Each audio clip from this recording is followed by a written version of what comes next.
اللہ کے نبی صلی اللہ علیہ وسلم نے حجۃ الوداع کے موقع پر جو خطبہ دیا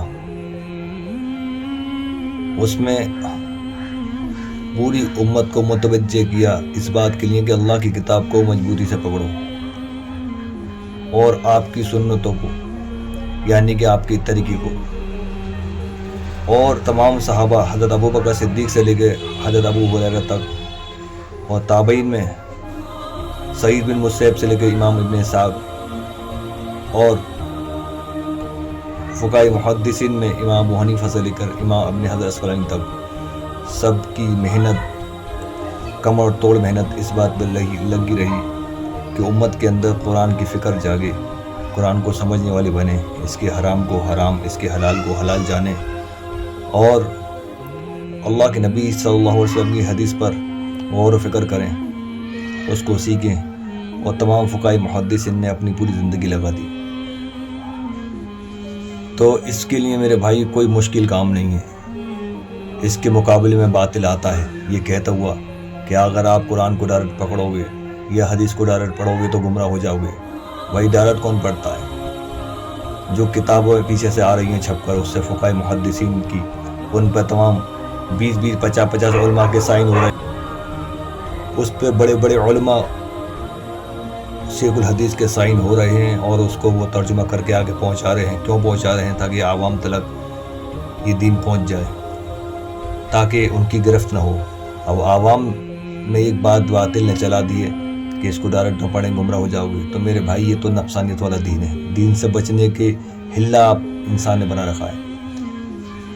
تو کچھ چیزیں ہیں، اگر انسان اس پر تھوڑا سا محنت کرے تو اس کے لیے اللہ راستہ آسان کر دے گا.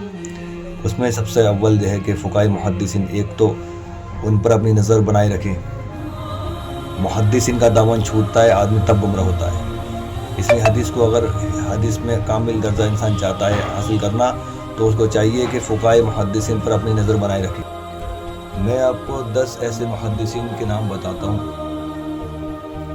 آپ چاہیں تو ان کے بارے میں بڑے بڑے مفتی اکرام سے معلومات کر لیں کہ میں نے جو نام بتائے ہیں کہ یہ غلط ہے.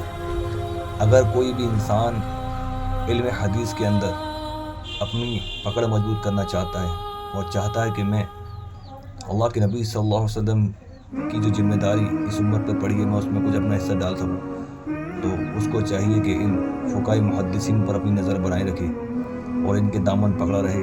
تو انشاءاللہ وہ مشن جو نبی علیہ السلام کو اللہ نے دیا، وہ اس مشن میں اپنا حصہ ڈال لے گا. اس میں آسان کام کو آسانی سے کرنے کے لیے اس میں 10 محدثین ہیں ٹاپ 10، جو میری ٹوٹی پوری محنت سے میں نے، یہ میری اپنی ذاتی رائے، اس میں کوئی انسان اختلاف بھی کر سکتا ہے، لیکن میں نے بڑی محنت اور کوشش کے بعد یہ نکالا ہے. اس میں اول درجہ امام بخاری کا ہے.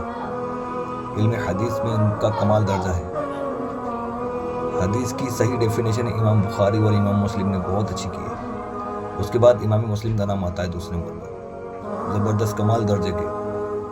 اور وہ کمال کر دیا ہے امام مسلم نے کہ بہت آسان کر دیا، بہت آسان کر دیا. اس کے بعد امام شافعی کا، اگر امام بخاری اور امام مسلم سے پہلے امام شافعی کا اول درجہ کہا جائے تو اس میں کوئی شک و شبہ نہیں ہے. اور یہ سینئر بھی ہیں ان دونوں سے، ان دونوں کے سینئر بھی ہیں. اور اصول حدیث میں جو امام شافعی کا جو طریقہ ہے وہ زیادہ مضبوط ہے. امام شافعی نے صاف حدیث جمع کرنے سے پہلے صاف یہ نیت کر رکھی تھی کہ اگر کوئی کتنا بھی بڑا صحابی، چاہے وہ عبداللہ بن مسعود ہوں، ابو ہریرہ ہوں، اگر ان کی حدیث ہمارے پاس چین کے ساتھ آتی ہے جس کو اسماء الرجال کہا جاتا ہے تو حدیث لی جائے گی. ورنہ اگر کوئی کسی صحابی کی طرف منسوب کر کے حدیث کو بیان کرے گا ہم اس کو حدیث کو لیں گے ہی نہیں. ان کو پتا تھا کہ حدیث کے نام پر جھوٹ لوگ گڑیں گے. تو امام شافعی کا اس میں بہت بڑا کام ہے، بہت بڑا کام ہے انہوں نے جو کیا ہے کہ اسماء الرجال کا جو ایک چین تھی وہ انہوں نے اس کو امت کو دی کہ کس کے ذریعے سے حدیث پہنچی ہے، اس کا پورا صدرہ نسب، اس کے باپ دادا پر دادا تک حدیث پہنچی، اس کو انہوں نے جو ہے اس سلسلے کو چالو کیا. اس کے بعد امام ابن جوزی ہیں، کمال درجے کے محدث ہیں. امام تقی الدین سبکی ہیں، امام بہقی ہیں، امام نسائی ہیں، امام حاکم ہیں، امام ابن حجر اسقلانی ہے.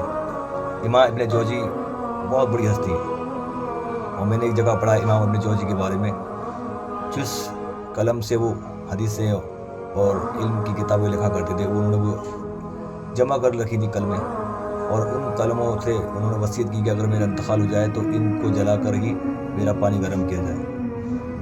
تو کتابوں میں نے پڑھا کہ وہ اتنی ساری قلمیں تھیں جس سے کہ وہ پانی بھی گرم ہو گیا اور وہ بچ بھی گئی. تو اتنا انہوں نے علم پہ کام کیا ہے امام ابن جوزی نے. اور میں اپنی جو میری سوچ ہے، میں نے اب تک جو کچھ سمجھا ہے، تو میں نے کئی مسئلوں پر امام ابن جوزی کو اول درجہ دے رکھا ہے. ایک تو یہ جو حضرت علی اور حضرت امیر معاویہ رضی اللہ عنہ کا اختلاف ہے، اس میں جو سب سے زیادہ محنت کی وہ امام ابن جوزی نے کیا اور کمال کر دیا. انہوں نے دودھ اور الگ پانی بالکل الگ کر دیا، بالکل صاف.